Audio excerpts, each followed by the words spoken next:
Welcome back, beautiful souls, to another episode of Channel Your Light, Own Your Intuitive.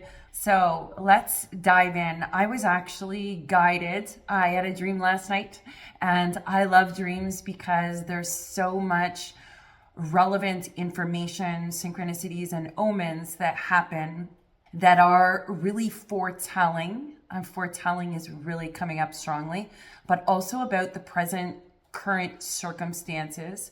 And I was guided to leave all the other videos where they're at. They will come out in the time that they're needed to come out, in the correct timing that they're meant to, for the highest good, or when they make sense to people. And I was told to dive into this right now because it is a very intense current energy and I'm feeling it too. So first, I'm going to tell you the Planetary Commission has been on me this morning. So the Planetary Commission, when I woke up, I'm first going to tell you about the dream because this is about Pluto.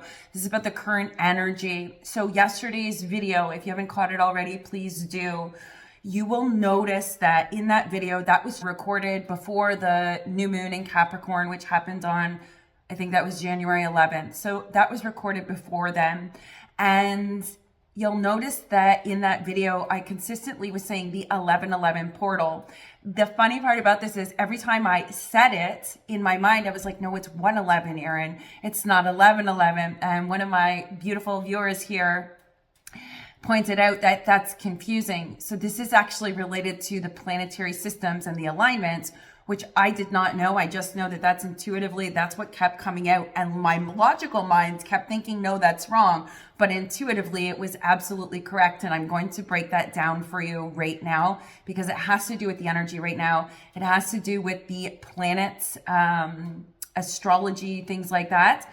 And it also has to do with the Planetary Commission. And it also has to do with the stream. So I'm going to tie all these things together for you because it's really wild when Spirit delivers in 15 different ways the same synchronicities, omens, feelings, messages, thought forms, things like that. And they all end up tying together in one beautiful gift in front of us. But for that gift to be in front of us, there is 15 different things happening to bring it together into this form. That's what I'm hearing right now.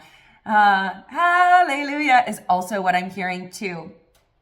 So you'll notice on that video, there was a lot of intensity. We were talking about core root foundations. We were talking about the house of self. We were talking about power. We were talking about power. When we're talking about inner power, we're also talking about outer power. We were talking about struggles. We were talking about intensity. There was a lot of different things in that channel for a lot of different people. Right now, what's happening planetary wise in the planets through the Planetary Commission, I'm just going to roll with this.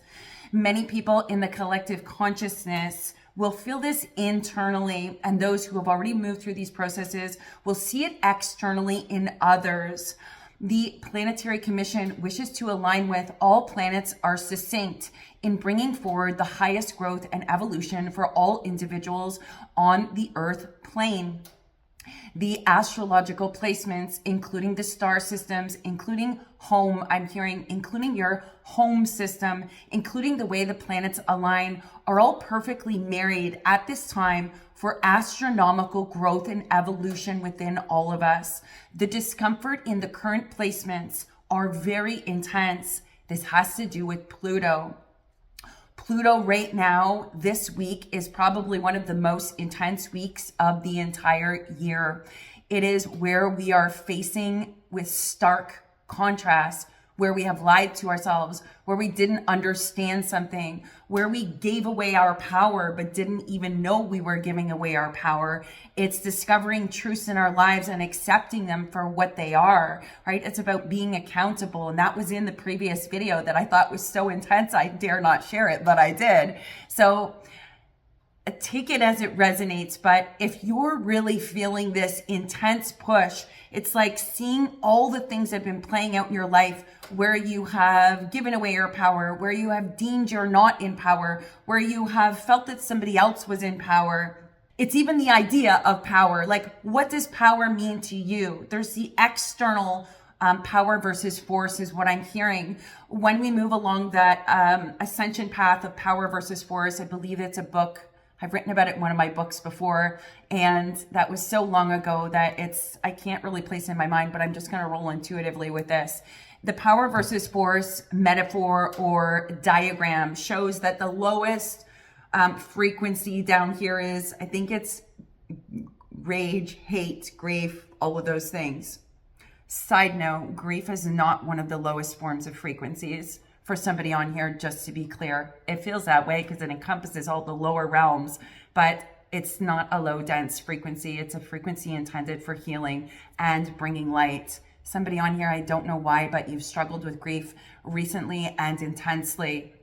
And grief is a bringer of light, and it is through the unraveling or the crumbling. Somebody's house is crumbling right now, and I say house as in the house of self. All the mountains within you, all the barriers, all the darkness, all the belief systems that you had, they're crumbling as you speak, and you feel like your whole world is crumbling. I'm supposed to say, this is good. And that sounds terrible that I'm saying that right now. I know when I was in that position, my feeling was not that it was good. My feeling was absolute frustration and darkness. And yet, moving into the grander perspective, or having surrendered and moved through it, on the other side of it actually is the light. And it's the crumbling is the crumbling of the constructs that don't serve you, the things that come from deep wounding, the things that we viewed from, viewed from a story and our experience of that story, how it has impacted us and impacts us moving forwards. So right now, Pluto is in many people's faces, and it may not be for everybody on this channel. You may be rolling out the miracle red carpet right now. I'm hearing somebody's rolling out the red carpet for A Star Is Born. I am hearing rolling out a red carpet for somebody who has truly walked through darkness and come out the other side, and I'm still standing. So if that's you, own that. When people are feeling sad, when people are feeling low, you dimming your star that you work so hard for, because guess what? Stars shine the brightest in the darkest of places, right? Normally a star doesn't shine brightly until all the dust in the dark has been there. They've walked in it. They've utilized it, for lack of a better term. I'm seeing digging deep. It's time to really dig deep. This means see the things about ourselves that maybe we didn't want to face. Maybe we didn't want to look at. Maybe we just, there's so many things coming in with this. Somebody is definitely projecting, giving away their power, asking somebody else to be accountable for their power. But it doesn't work that way, and you're being highlighted to show you can take a step forward. You're being shown this. It feels so intense and so wrong and so confusing, because that's what you've actually been living for the last, I want to say 10 years, if not longer. Childhood, somebody you've been living it since childhood, is this state of being where you feel powerless because you haven't taken control of your own power, if that makes sense. And I'm also hearing grace. You need to give yourself grace. We're taught these things. We take on these projections of others as if they are our own, and then we begin to live them. This is why I'm always talking about clearing out the house of self, being in your own energy. This is what Pluto has to do with this. Where did you give away your power? Where did you unknowingly or didn't understand something that resulted in you giving away your power? Because crystal clear is, again, that was in the yesterday's channel from before the new moon. Everything's becoming crystal clear through the rock bottom, somebody hitting rock bottom, because that's the lowest of the low. Sometimes some of us have to be at the lowest of the low to have crystal clarity of taking steps of ownership of our lives. I can take a step. I can trust myself. I can do this one step at a time. That's what I'm hearing. One step at a time. Pluto is really intense. Anything that we have been dealing with in that power versus force, go back to this as the planetary commission.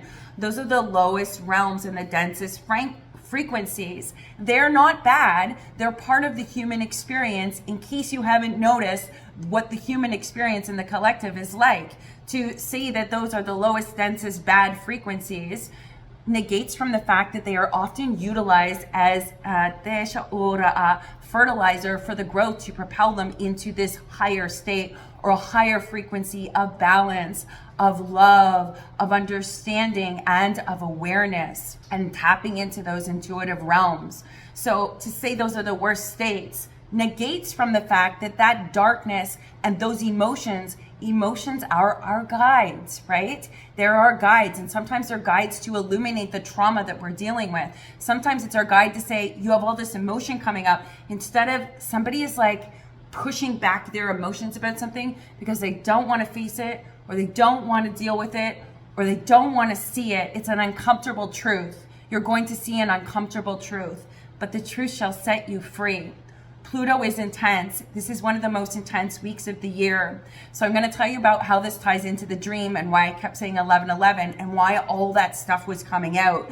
I had a dream that I was driving along with a dear friend of mine, and she's driving her car. It's her car. It's not my car. I'm sitting in her car as a passenger. We stop at a store because there's things that we need. We come out of the store, we start driving, and she's going really fast, and I'm like, whoa, there's multiple roads here, and you need to choose which road you're getting off of. You need to stop, or you're gonna miss the road you need to be on. You have to stop. And all of a sudden, all these other people's energy started showing up, and I started getting irritated. I was like, I don't have time for that. I don't have time for that. I don't have time for that. You need to do your own energetic work. And I focused right here with my girlfriend, and I start getting upset with her, and I'm like, you have to stop. You have to look at the map. You have to figure out which roads you're going down, or you're going to go on the wrong road, or you're going to miss your road. So we stopped her vehicle. We parked it on the side of the road. On the side of the road is a beach, the ocean. I'm being told it's actually the ocean. I call it a beach. Anyways, I'm being told right now the Planetary Commission says it's the ocean. It's the ocean of emotions, because emotions are our guides. So in this dream, we stopped, we pulled over, we got out of the van and started walking. And all of a sudden, all this water started flooding up onto the road.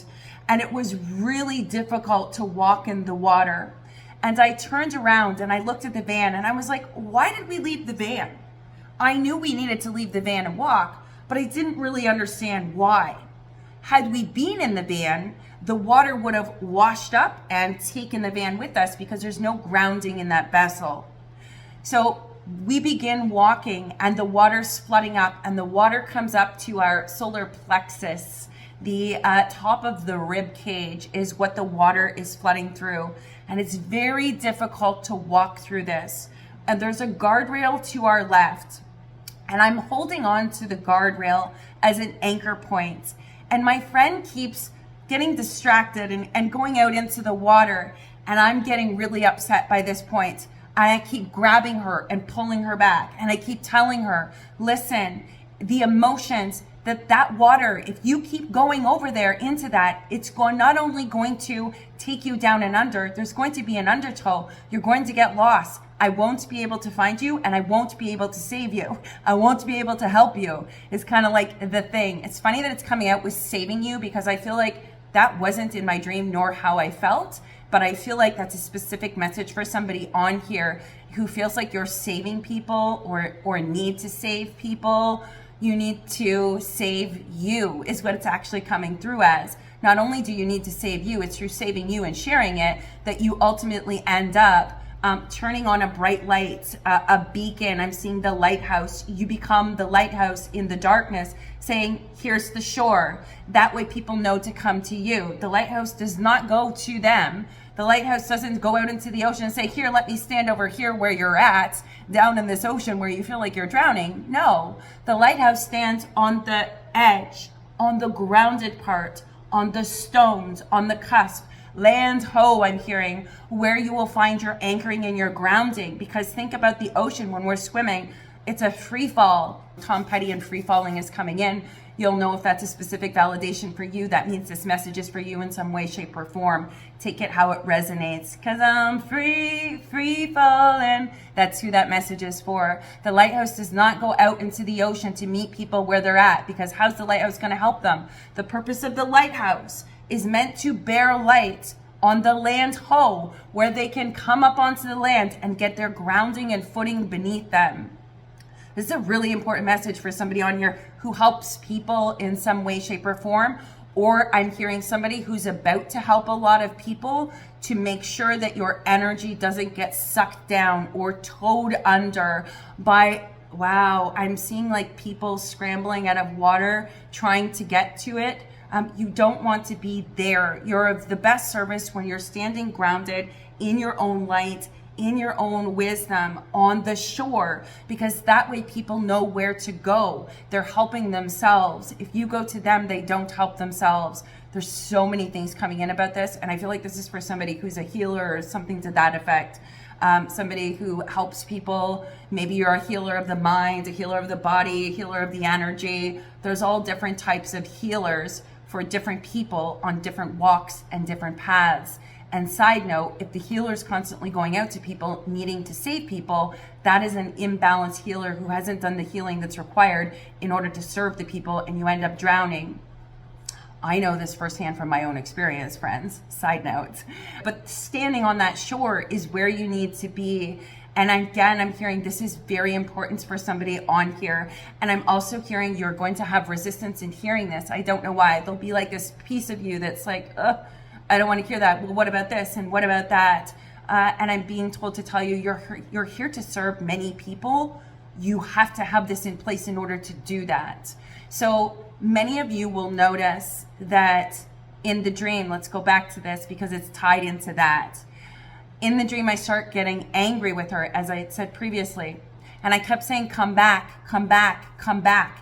And I stopped and I said, you have to put your hand on the guardrail. You have to ground here. If you do not find a stable place, you are going to get swept away. And then you're going to drown over there. And I can't come after you because that means that I will drown too.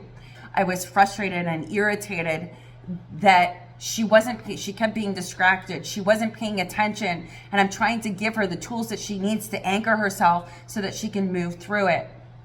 I wake up right after that.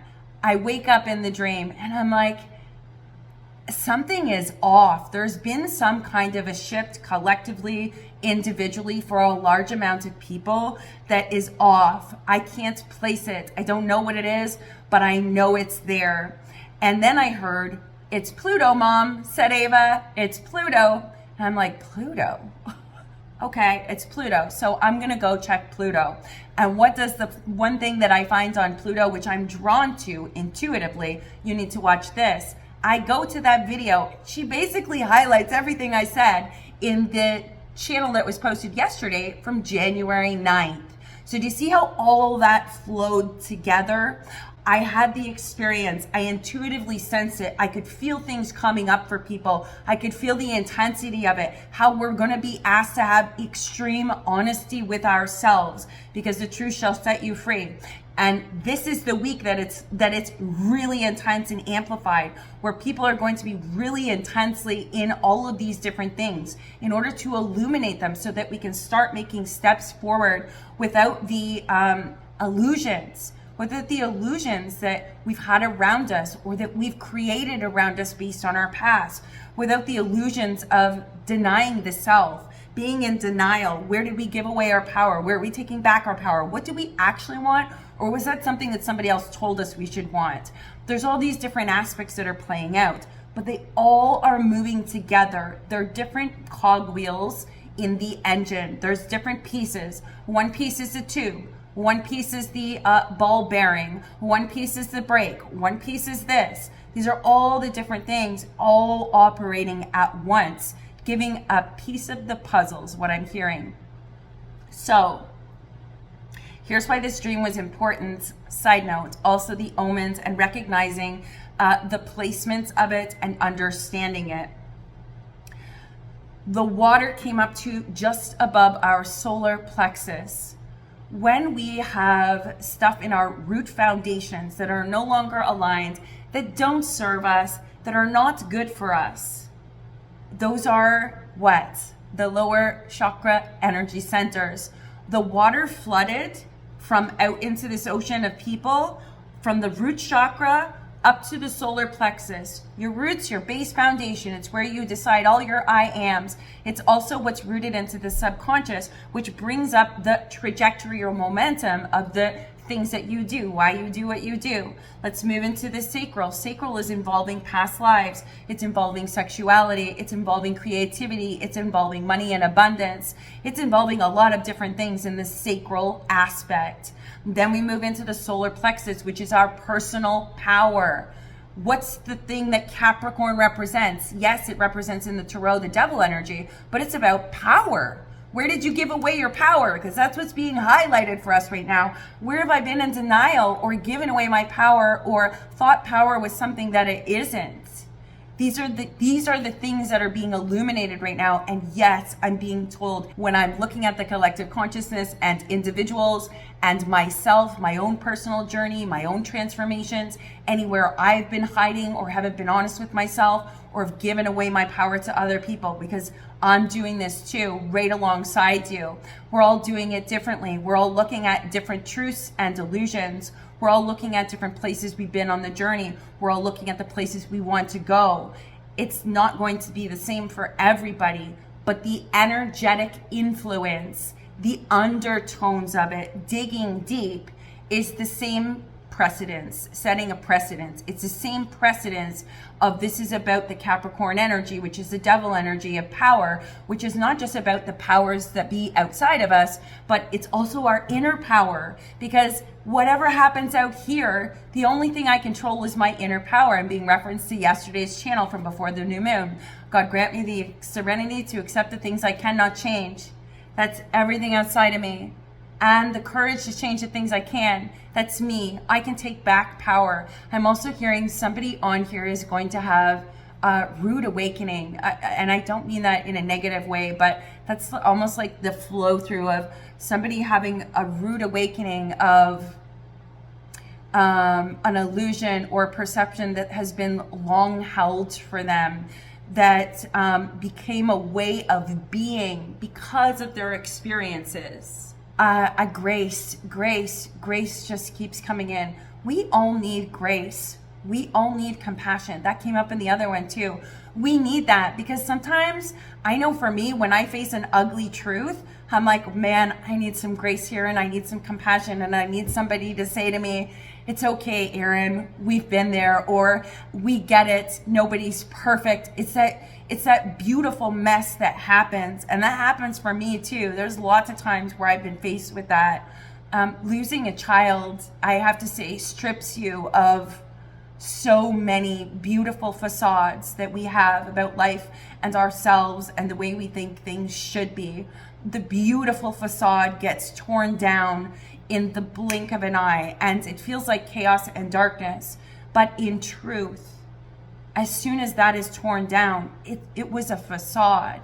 We get to rebuild in such a stable foundation, rooting and grounding in places that seeing things and perspectives that we didn't see before.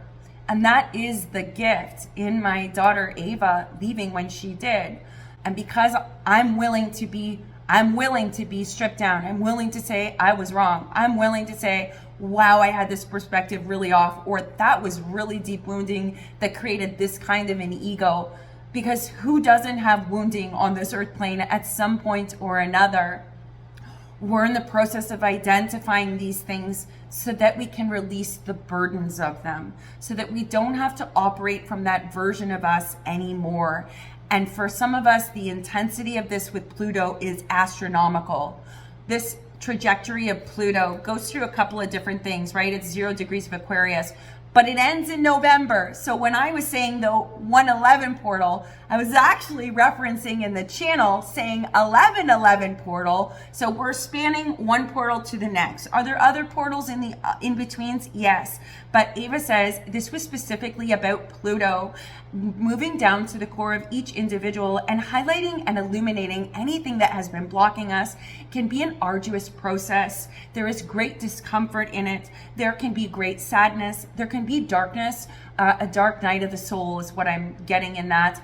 But in truth, a dark night of the soul is stripping away that which has burdened you, bared you down, has created an illusion that is no longer needed to be carried for where your soul has planned to evolve to.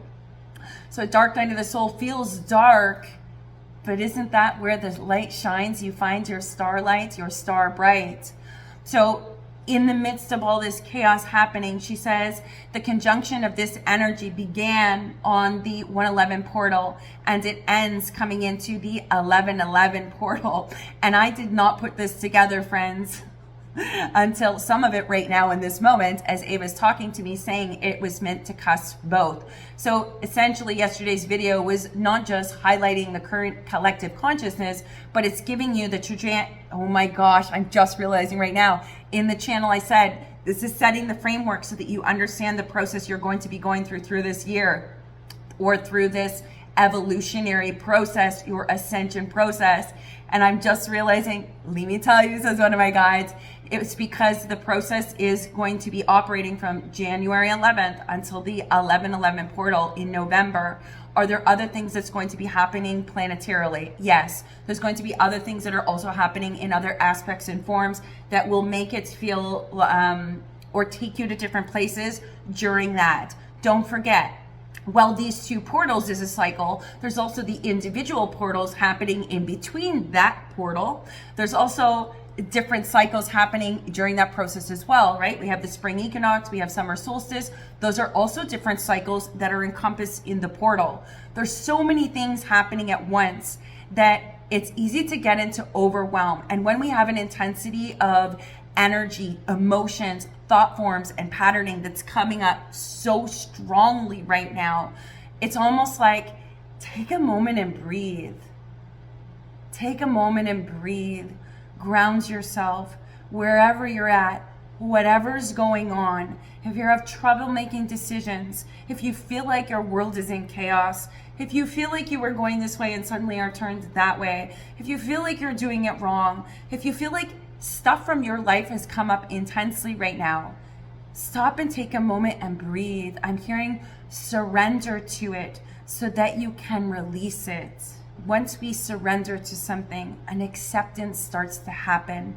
And it is through the acceptance of what has happened, of how we've been operating, that suddenly we get to see the truth of it, another paradigm or perspective. And the truth shall set you free. The truth shall set you free. Blah, I'm tripping on that. So that's why I know that this is directly related to somebody else's energy. The truth shall set you free. And it's a beautiful thing. And yes, it feels messy. There's beauty in the mess. I can attest to this 1000%. There's also fear in the mess. There's fear in letting go. There's fear in changing everything we thought was true. All of these different things can impact us and shift us and change us. And I'm being told to dedicate the rest of the channels this week specifically to this current energy. Go back, you'll notice that the water was flooding. And side note, I'm just being reminded right now, the water was muddy. It was like everything had been kicked up. The water was not clear. And it was coming up into the root, the sacral, and the solar specifically, which are the lower earthly experiences, the things that challenge us, the things that stop us from having an open heart or directly affect us from having an open heart, which then directs the mind not being in heart brain coherence, I guess you could say, is coming in. I believe that's Dr. Joe Dispenza. So that's either a confirmation for somebody on here who's working for that's so weird, working for Dr. Joe Dispenza. Interesting. Maybe you work for him. I don't know. That would be a dream job, wouldn't it? Or somebody who is following his work or doing his retreats or something like that. This is just a confirmation or a validation for you about something that is going on for you. I don't know why. It's just a confirmation. So place it where it resonates. Don't make it fit. And if you feel called to go watch Dr. Joe Dispenza, please do that. He is a wealth of wisdom. I hope that this helped. This is a tremendous, huge energy. I have felt it intensely. I'm dreaming about it. I'm getting it in channels way ahead of the time before the energy hits. And I wish to also highlight the fact this is a collective consciousness. Each of us individually, my consciousness is part of the collective consciousness. I'm seeing it's like 10 people standing here, and while they have their individual experience and things are going through, and this person's is very different than this person's, they're all still part of the collective consciousness where spirit connects us all because we are all spirit embodied. That collective consciousness, what happens in waves in the collective consciousness can impact all of the individual consciousnesses because you're part of the collective consciousness. It's like feeling the frequency roll through, right? Like it was very clear in my dream, like that water is not ours. It's being flooded. We have to walk here. It's difficult to walk. This is the underbelly, the underpinnings of the foundations. You have to find a guardrail or it's going to suck you down. So for those of you who are highly intuitive and empathic, you need to anchor your energy big time, I'm hearing, during this time frame, because as somebody who senses energy and emotions so intensely, you also need to have a frame around you that allows you to be in the